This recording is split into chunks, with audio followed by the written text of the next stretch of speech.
नमस्ते विद्यार्थियों, डॉक्टर कीर्ति की हिंदी की दुनिया में आपका स्वागत है। आज मैं कक्षा 9वीं हिंदी लोकवाणी इसकी पहली इकाई से 8वीं कविता ज़िंदगी की बड़ी ज़रूरत है हार, इसका स्वाध्याय लेकर आई हूँ। इसका व्याख्या वाला जो वीडियो है वो मैं पहले ही अपने चैनल डॉक्टर कीर्तिज़ हिंदी की दुनिया इस पर अपलोड कर चुकी हूँ, तो आप एक्सप्लेनेशन के लिए उस वीडियो को देख सकते हैं। आज हम इसमें स्वाध्याय को देखने वाले विद्यार्थियों, आपसे एक रिक्वेस्ट है कि वीडियो देखकर ऐसे ही आगे मत बढ़ जाओ, बल्कि वीडियो देखने के बाद में सब्सक्राइब ज़रूर करो। आपका सब्सक्राइब मुझे नए वीडियोस बनाने के लिए नई ऊर्जा देता है, तो आप इसे सब्सक्राइब ज़रूर कीजिए। अपने फ्रेंड्स के साथ में इसको शेयर भी ज़रूर कीजिए। आइए हम इसकी शुरुआत कर देते हैं। आपकी टेक्स्ट बुक में पेज नंबर 25 पर यहाँ पद्यांश पर आधारित कृतियाँ दी हुई है। पहले हम इसको कर लेते हैं कि सही विकल्प चुनकर वाक्य को फिर से लिखिए। कवि ने इसे पार करने के लिए कहा है पर्वत को। अब इसको सही करके फिर से लिखना है। कैसा लिखेंगे? कवि ने पर्वत को पार करने के लिए कहा है, इस तरीके से आप लिखेंगे, है ना। इसे काट के उस जगह पर्वत को यहाँ लिख देंगे। ख, कवि ने इसे अपनाने के लिए कहा है, तो कवि ने अंधेरे को अपनाने के लिए कहा है, इसे काट देंगे और यहाँ पर लिखेंगे अंधेरे को। क्या लिखेंगे आप? इसकी जगह, ये इसे जो लिखा है इसकी जगह लिखेंगे अंधेरे को। और यहाँ पर आप लिखेंगे, इसे कट कर देंगे और यहाँ लिखेंगे पर्वत को। ठीक है, इस तरीके से आपको लिखना है। आगे हम देखते हैं, क्वेश्चन दिया है कि लय संगीत निर्माण करने वाली 2 शब्द जोड़ियाँ लिखिए। तो अब इसमें तो हर जो है हम पोएम में देखेंगे तो हर एक जो है दूसरी लाइन और चौथी लाइन जो है वो यहाँ पे लय और संगीत का निर्माण करें। जैसे यहाँ एक बार, फुहार, है ना, इस तरीके से। यहाँ नीचे दिया है अपार, बहार, तो यहाँ पे हमने इस तरीके से बनाया है कि पार, प्रहार, हार, मझधार और अपार और बहार। ठीक है, इस तरीके से हमने जोड़ियाँ बना दी। क्वेश्चन यहाँ दिया है कि ज़िंदगी की बड़ी ज़रूरत है हार, इस विषय पर अपने विचार लिखिए। तो इस विषय पर हमें अपने विचार लिखना है। हम इस तरीके से लिखेंगे। देखिए, यहाँ पर हम अपने विचार पूछे इसलिए मेरे यानी हमारे विचार लिखेंगे। तो यहाँ लिखेंगे, मेरे विचार से हार का जीवन में बहुत महत्व होता है। जब जीवन में मनुष्य कुछ प्राप्त करने के लिए मंजिल की तरफ अपने कदम बढ़ाता है यानी आगे बढ़ता है, तब कई कठिनाइयाँ उसके रास्ते में आती है और कई बार वह असफल भी होता है, यानी कई बार उसका सामना असफलताओं से भी होता है। एकदम से तो जो बनना चाहते या जो करना चाहते एकदम से प्राप्त नहीं हो जाता है ना, कई असफलताएं हमें उसके बीच में देखना पड़ती है और उसके बाद हम सफल होते हैं। परंतु यही सफलता हमारे अंदर मंजिल को प्राप्त करने की, अर्थात जो बनना है वो बनने की इच्छा को और मजबूती से जगा देता है ना। यानी ये चीज़, हार जो है और मजबूती हमारे अंदर जगा देती है। हार नई राह की शुरुआत होती है, यानी यहाँ तक कार्य किया, यहाँ आकर हम हार गए, तो ये एक नई राह की शुरुआत है कि अब इसके आगे फिर से नया रास्ता शुरू होता है, फिर से नया शुरुआत कीजिए। ऐसा जीवन में निराश होने पर यही हार हमें मजबूती प्रदान करती है ना। अगर सफलता आसानी से मिल जाए तो उसका उतना महत्व नहीं रहता। जो चीज़ हमें आसानी से मिल जाती है उसका उतना महत्व भी समझ में नहीं आता है ना हमें। तो जब संघर्ष करने के बाद हमें कोई चीज़ मिलती है तो उसका हमारे जीवन में अलग ही महत्व रहता है। यहाँ बोला गया, अगर सफलता आसानी से मिल जाए तो उसका उतना महत्व नहीं रहता। असफलता के बाद की सफलता ही हमें सफलता के सही अर्थ समझाती है। जब मनुष्य असफल होता है तभी उसे सफलता का महत्व सही अर्थों में समझ में आता है। परंतु कई लोग क्या करते हैं, असफलता मिलने पर अपने जीवन को समाप्त कर लेते हैं या उस कार्य को ही छोड़ देते हैं। ये नहीं करना चाहिए। असफलता मिलने पर उससे कुछ सीख लेना चाहिए और हमें सफलता के रास्ते पर आगे बढ़ जाना चाहिए। हारने के बाद जीतने में ही तो मज़ा है। जो हारी हुई बाजी को जीत जाए वही तो सिकंदर होता है। इसलिए जीवन में हार बहुत ज़रूरी है। तो इस तरीके से हम इस चीज़ को लिखेंगे कि ज़िंदगी की बड़ी ज़रूरत है हार, इस विषय पर अपने विचार। ठीक है, आइए अगला क्वेश्चन देखते हैं। अगला क्वेश्चन पेज नंबर 26 अर्थात 26 पर दिया हुआ है और यहाँ पर पाठ के आंगन से इसके अंदर हमें पहला प्रश्न दिया है कि हर बार कुछ सिखाकर ही गई सबसे बड़ी गुरु है हार। इस पंक्ति द्वारा आपने जाना, यानी आपने क्या जाना इन पंक्तियों से। जब आपने इसको पढ़ा तो आपको इससे क्या मालूमात हुई है ना, क्या मालूम पड़ा आपको और क्या समझ में आया आपको कि हार हर बार कुछ सिखा कर गई और सबसे बड़ी गुरु जो है हार ही है। इस बारे में हमें लिखना है। तो आइए हम देखते हैं। इसका आंसर हम इस तरीके से लिखेंगे कि इस पंक्ति में, यानी ये जो लाइन है ना, पंक्ति यानी लाइन, इस पंक्ति में जीत का रहस्य छुपा हुआ है। जो हमसे क्वेश्चन पूछा गया है ना कि हर बार कुछ सिखाकर ही गई, सबसे बड़ी गुरु है हार। तो इस पंक्ति में जीत का रहस्य छुपा हुआ है। जो मनुष्य जीवन में अपने सपने पूरे करना चाहता है, जो बनना चाहता है, जिस लक्ष्य को प्राप्त करना चाहता है और कुछ बनना चाहता है, उसे अपनी राह में आने वाली हार से सीख लेते हुए आगे बढ़ना चाहिए, है ना। हार से हमें कुछ ना कुछ सीखते हुए आगे बढ़ना चाहिए। एकदम से सफलता मिल नहीं जाती। हर कार्य में पहले कुछ हार का हमें सामना करना पड़ता है। वो हार, अगर हम उस हार को अच्छे से पचा ले और आगे बढ़े तो ये हार जीवन में हमारे अनुभव के रूप में हमारे काम में आती है। मनुष्य एक बार हार जाता है तो अगली बार वो गलती नहीं करता। जो पहली बार की है वो गलती वो नेक्स्ट टाइम नहीं करता। फिर कोई नई गलती होती है, फिर उससे कुछ सीखता है, फिर जब और कदम आगे बढ़ाता है तो फिर वो दोनों गलतियां जो पहले की है वो अगली बार नहीं करता।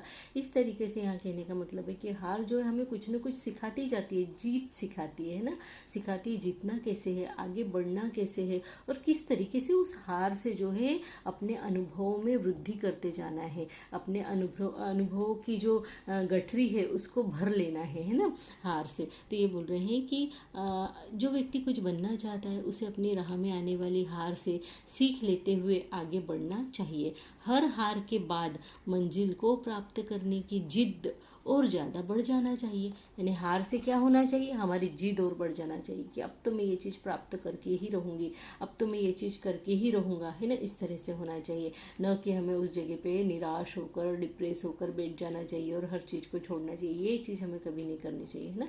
कभी न कभी आप प्रयत्न करते रहिए, कभी न कभी जो है चाहे जितनी हार आपके रास्ते में आ जाए, एक दिन आपका ज़रूर होगा जब आपको सफलता मिलेगी।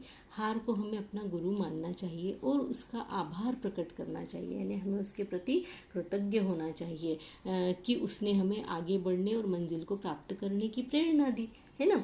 हार से हमें आगे बढ़ने की प्रेरणा मिली। हार को हमें गुरु मानना चाहिए, क्योंकि गुरु भी क्या होते हैं, कठोर शब्द बोलते हैं, कठोर वचन बोलते हैं, लेकिन क्या वो कभी किसी शिष्य का बुरा चाहते हैं, कभी नहीं।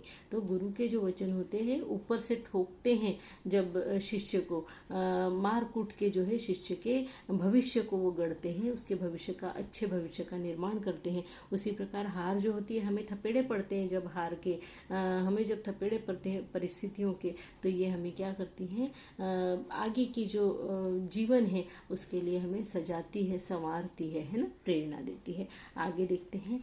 हर हार हमारी मंजिल के रास्ते की एक एक रुकावटों को ख़त्म करती जाती है। यानी ये रुकावटें तो कभी ना कभी आने वाली थी, एक एक रुकावटों को हम, ये जो हर्डल्स हैं ना, रुकावटें हैं, हर हार जो है वो हमारे जीवन की, हमारे लक्ष्य की ओर जाने वाले रास्ते के हर्डल्स है। तो हर एक हार उस हर्डल को कम करती जाती है, ख़त्म करती जाती है और आगे फिर जो हर्डल्स है वो कम हो जाते हैं ना, बहुत सारे हैं, उसमें से हम एक एक पार करते हुए आगे जाते हैं। तो आगे जो हमारी मुश्किलें हैं वो कम होती चली जाती है और हमें मजबूत इंसान बना देती है। जो मनुष्य जितना ज़्यादा हार से सीखेगा, जितनी बार वो हारेगा उतनी उसके अनुभव होंगे और वो अनुभव उसको जो है एक मजबूत इंसान के रूप में तब्दील कर देंगे। फिर वो ज़िंदगी में कभी भी किसी से हार नहीं सकता, कभी कोई उसको ठग नहीं सकता, है ना। इस तरीके से मनुष्य जीवन में एकदम मजबूत बन जाता है और सफल बन जाता है। विफलताओं के अनुभव सफलता प्राप्त करने की राह को आसान कर देते हैं। अगर इन विफलताओं से, यानी कि असफलताओं से जो अनुभव हम लेते हैं, वो उसको हम वास्तव में उसको अनुभव माने तो वो हमारी सफलता की जो राह है उसको आसान कर देते हैं और हम आसानी से अपनी सफलता प्राप्त कर सकते हैं, अपने लक्ष्य को प्राप्त कर सकते हैं। तो इस तरीके से हमने इस क्वेश्चन का आंसर लिखा। आइए आगे देखते हैं। अगला क्वेश्चन दिया है, क्वेश्चन नंबर 2। कविता के दूसरे चरण का भावार्थ लिखिए। तो दूसरे चरण का भावार्थ है, आपको ये वाले फूलों के रास्ते को मत अपनाओ और वृक्षों की छाया से रहो परे, रास्ते कांटों के बनाएंगे निडर, रास्ते कांटों के बनाएंगे निडर, और तपती धूप ही लाएगी निखार, जिंदगी की बड़ी ज़रूरत है हार। इसका जो है आपको भावार्थ लिखना है, तो आप मेरा भावार्थ वाला अर्थात एक्सप्लेनेशन वाला जो वीडियो है वो देख सकते हैं डॉक्टर कीर्ति हिंदी की दुनिया पर, और वहाँ से आप इसका जो है अर्थ अर्थात भावार्थ जो है वो लिख सकते हैं। विद्यार्थियों, इस वीडियो को देखकर ऐसे ही आगे मत बढ़ जाना, सब्सक्राइब जरूर करना, जिससे कि मुझे नए वीडियोस बनाने के लिए और प्रेरणा मिलती रहे, और मैं आपके लिए हर चीज़ आपके लेसन में जो भी दिया हुआ है वो पूरा तैयार करके आपको अच्छे से देती रहूं। आइए थर्ड क्वेश्चन को देखते हैं। ऐसे प्रश्न तैयार कीजिए जिनके उत्तर निम्नलिखित शब्द हो, यानी ये हमें उत्तर दिए हुए हैं और हमें इसके प्रश्न बनाना है। यहाँ पे गलती नहीं करना है, हमें यहाँ पे प्रश्न बनाना है, ये उसके उत्तर के रूप में ये शब्द आना चाहिए। अब देखते हैं, पहला दिया है फूलों के रास्ते, दूसरा दिया है जिंदगी का आनंद, तीसरा दिया है बहार, और चौथा दिया है आपको गुरु। तो हम इसके पहला दिया है ना फूलों के रास्ते, इसका प्रश्न इस तरीके से बनाएंगे कि हमें कौन से रास्ते नहीं अपनाने चाहिए, और उसके बाद में हम क्वेश्चन मार्क लगाएंगे, है ना। हमें कौन से रास्ते नहीं अपनाने चाहिए, आंसर आ जाएगा फूलों के रास्ते। ठीक है, हमारा जो दूसरा क्वेश्चन है वो इस तरीके से है कि जीत का आनंद मिलेगा, जीत का आनंद हमें कब मिलेगा, तो जीत का आनंद, यहाँ पे हम क्वेश्चन देखते हैं हमने क्या बनाया, हार की पीड़ा सहने पर क्या मिलेगा, आंसर आ जाएगा जीत का आनंद, है ना। जब हम हार के दुखों को सहेंगे तो तभी तो हमें फिर जीत का आनंद मिलेगा, खुशी मिलेगी।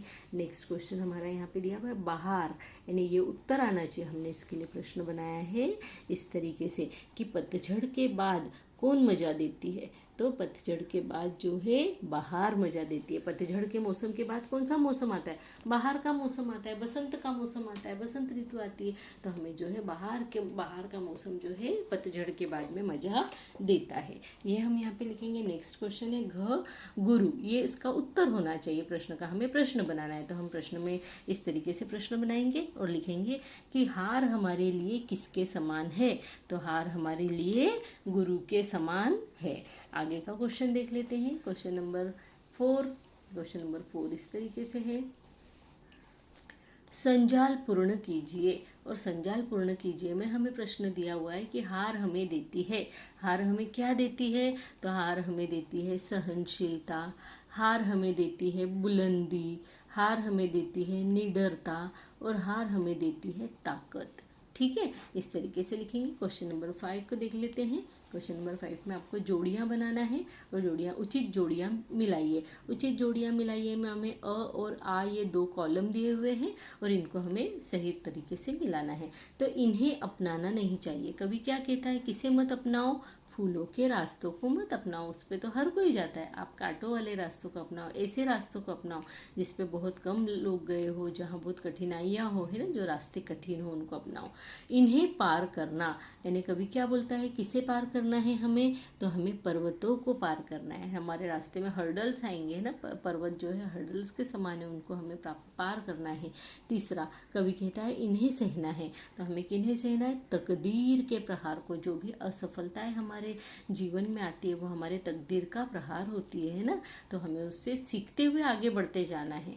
और आगे हम देखेंगे इससे परे रहना, तो इससे किससे परे रहना है, तो वृक्षों की छाया से, अर्थात किसी की छाया से, किसी के मदद से हमें दूर रहना है। हमें स्वयं अपने जीवन में अपने बलबूते पर कुछ न कुछ प्राप्त करना चाहिए, किसी के सहारे से हमें कुछ भी प्राप्त नहीं करना चाहिए, ये इसका मतलब है। आगे हम देखते हैं क्वेश्चन नंबर 6, और उसमें दिया है कि आकृति पूर्ण कीजिए। आकृति पूर्ण कीजिए में प्रश्न है, कवि ये करने के लिए कहते हैं, क्या करने के लिए कहते हैं, यहाँ पे हमें 4 आंसर लिखना है, 1 2 3 और 4। अब हम यहाँ पे पहला लिखेंगे,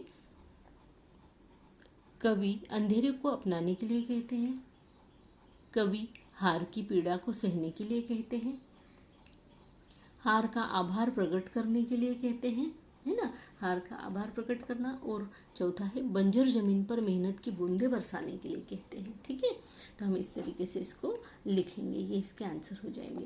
क्वेश्चन नंबर नेक्स्ट है भाषा बिंदु, और भाषा बिंदु के अंतर्गत हमें दिया है कि निम्नलिखित अशुद्ध वाक्यों को शुद्ध करके फिर से लिखिए, यानी इसमें कुछ न कुछ अशुद्धता है और उसको हमें शुद्ध करना है।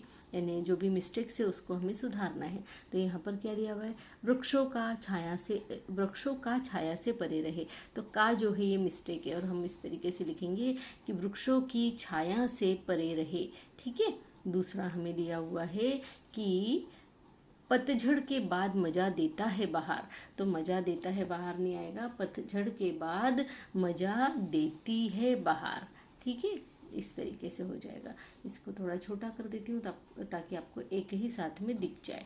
अब यहाँ नेक्स्ट देखिए कि फूल के रास्ते को मत अपनाओ। तो फूल जो है ये यहाँ पे क्या हो जाएगा, फूलों के रास्ते को मत अपनाओ। ठीक है, ये गलती थी। किनारों से पहले मिला मझधार। तो किनारों से पहले मिले मझधार, यानी किनारे पर आने से पहले हमें लहरों से लड़कर किनारे पर पहुंचना पड़ता है। मझधार यानी बीच में, नदी के बीच में जो हमें धार मिलती है, जो नदी की लहरें मिलती है, उससे लड़कर हम किनारे पर आते हैं। यहाँ पर इस तरीके से कवि कहना चाहते हैं। तो हमेशा हमें अपने मंजिल पर पहुँचने के पहले कई लहरें ऐसी आती है, कई मुसीबतें, कई हर्डल्स ऐसे आते हैं कि हम हारते जाते हैं, लेकिन उनको पार करके ही तो हमें अपनी मंजिल को प्राप्त करना है, किनारे पर पहुंचना है। बरसाओ मेहनत का बूंदों का फुहार, हमको इसको सही लिखना है, बरसाओ मेहनत की बूंदों की फुहार। ठीक है, का की जगह की और की दोनों जगह। फिर है जिसने जीवन को दिया सवार, इसकी जगह लिखना है जिसने जीवन को दिया सवार। ठीक है, इस तरीके से आप इसके जो है सही रूप को लिखेंगे। अब मैं इसको थोड़ा सा बड़ा कर देती हूँ ताकि आपको अच्छे से दिखता रहे। और अभी ये जो हमारा जिंदगी की बड़ी ज़रूरत है हार, संतोष मड़की जी ने लिखा हुआ जो ये पोयम है, इसको ये अब आपको इसका स्वाध्याय जो है बहुत अच्छे से समझ में आ गया होगा। अगर इसमें कोई भी आपको परेशानी हो, कुछ समझ में नहीं आ रहा हो, तो आप मुझसे कमेंट बॉक्स में लिखकर ज़रूर से पूछ सकते हैं। लेकिन हाँ, एक और बात कि कमेंट बॉक्स में जब आप मुझसे लिखते हैं, मेरी एक कविता है सौंधी सुगंध, उसमें एक क्वेश्चन जो है उपसर्ग और प्रत्यय वाला वो गलती से रह गया मेरे से। यानी बुक में मैंने सॉल्व करके रखा, लेकिन जैसे 1 2 3 4 जो क्वेश्चन हम सॉल्व करते तो वो बीच में मैं दूसरे क्वेश्चन पे आ गई, वो छूट गया। तो मैंने उसको जो है मेरा डिस्क्रिप्शन बॉक्स जो है उसके अंदर मैंने नीचे दिया हुआ है उसका आंसर, आप उसको वहाँ पे देख सकते हैं। तो कभी भी अगर कोई चीज़ छूट जाती है और आप मुझे कमेंट बॉक्स में लिखते हैं, तो मैं उसको डिस्क्रिप्शन बॉक्स में उसका आंसर दे देती हूँ जब मुझे पहला क्वेश्चन आ जाता है तभी। तो आप एक बार अगर कोई चीज़ छूटे तो उसको डिस्क्रिप्शन बॉक्स में देखने की ज़रूर कष्ट कीजिए, है ना, ताकि आपको वो आंसर वहाँ पे मिल जाए। और मेरे इस चैनल को लाइक कीजिए, सब्सक्राइब कीजिए, अपने फ्रेंड्स के साथ में शेयर कीजिए, मिल बांट कर पढ़िए। मिल बांट कर पढ़ने से ज्ञान बढ़ता है, कभी भी कम नहीं होता। और मेरे इस चैनल को सब्सक्राइब ज़रूर से ज़रूर कीजिए, कब भूलना मत। इसी के साथ में धन्यवाद, नमस्ते।